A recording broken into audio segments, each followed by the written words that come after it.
Here we have verse 10 of the 18th chapter, the Gospel of John. We're in the midst of the drama unfolding in the Garden of Gethsemane, in which now, led by Judas, we have this band of soldiers who have shown up with various weapons and so on to arrest Jesus as if he were some kind of thug that needed additional armaments in order to take him under control. And of course, Jesus has readily acknowledged that he's the one they are seeking and sought to have the others dismissed, to let them leave. And of course, that is Jesus' intent as he heads into this gauntlet on his own. But Peter, who is there, nevertheless takes matters into his own hands. And we have this very interesting statement that's made now beginning in verse 10. We have Simon, Simon, of course, the proper name. And then separating Simon from Petros, we have the postpositive conjunction, therefore.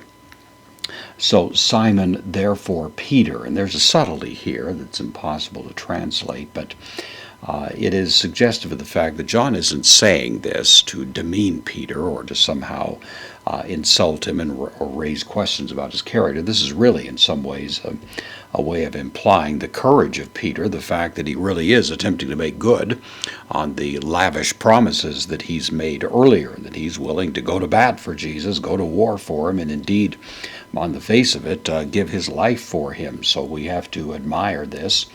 The fact that the un separates Simon from Petros, you might say at a subtle level, is John saying, Simon, therefore, the rock, is behaving like one. He's behaving like a rock as we see it unfolding. So Simon Peter, ekon, participle, present participle, masculine, singular, nominative, so it goes along with the subject, which is Peter. From echo, I have, so Peter, therefore, having. And then makaron, this is the word for sword, feminine noun. In the New Testament, Peter therefore having a sword. And by the way, it's interesting that John has not made any reference to the possession of a sword prior to this moment, but it is compatible with what we've seen in other accounts, especially Luke's version of this same, in which he does make reference to a sword being present. So there is a consistency there among the gospel narratives. But Peter therefore having a sword, and then Hilkusen. This is from hilkeo, means to draw. By the way, it's the same word that's used when Jesus says that he will draw men to himself. No one can come to me unless the Father draws him. It's the same word, to draw or to drag is the idea. Simon Peter, having a sword, drew it. This is the third person singular, aorist active indicative, drew it, the feminine pronoun here that goes back with the sword. So Simon Peter, having a sword, drew it, kai epaisen. This is from pio, and it's the word that means to smite, to strike something. That's the idea. So Peter, having the sword, struck. And then tone, what did he strike? Well, it's the accusative, the direct object of the action. So we have the accusative, singular masculine article, tone, and then doulon. So he struck the slave, and then intervening here we have a description of who this is. The of the, so it's the genitive, singular masculine article, archiereos, of the high priest. So the slave of the high priest, but literally it's the of the high priest slave. Kai epekopsen.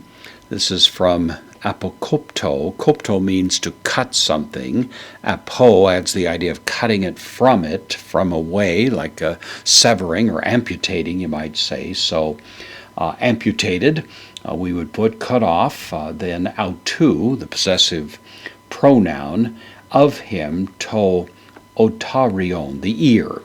So it's he cut off the ear, and then the additional description here, to dexion, the right one. So he cut off the ear, the right one, of this who is the slave of the high priest.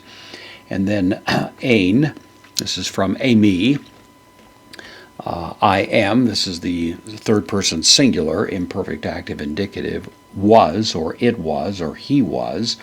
And then de, the postpositive, but It was Onima, the name was Onima, word for name, the neuter noun, to dulo, with reference to him. So the name with reference to this one, Malchos.